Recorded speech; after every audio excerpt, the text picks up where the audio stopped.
Sometimes, no matter how good you are of a fighter, you can't win a fight.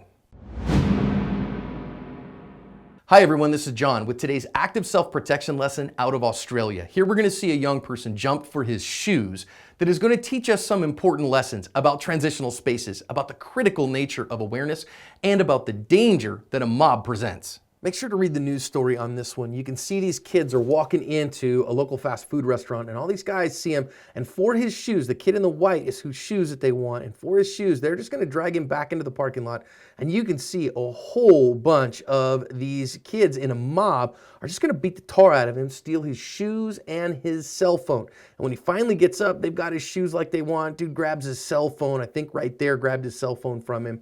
And now they're finally gonna kind of get up and away from him, and the dude's gonna kind of walk off and go talk to somebody else, and this one ends right here. Let's go back and learn some significant lessons out of this one. First one I want to really think about is awareness, because you can see the guy on the top right running towards them and they don't see him here. And this is why I just want you to pay attention to your circumstances and your surroundings, because if they'd have seen him there, they would have had some more opportunities and more options, but they didn't. You notice that the guy in all black here finally looks back at this point, but that didn't give him a whole lot of time, and because he didn't have a whole lot of time, he didn't have a whole lot of options. Time buys you options. Awareness buys you time.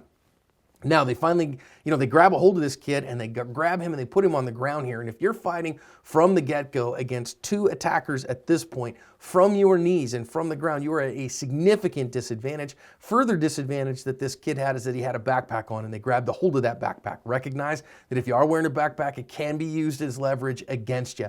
Then finally, man, if you get you in this kind of situation, I don't know, unless you got some mad kung fu skills that you can win this one, but make sure you protect your head and neck, okay? Make sure that you get your arms up, get them around your head and neck, protect your vital areas so that you don't take serious injuries.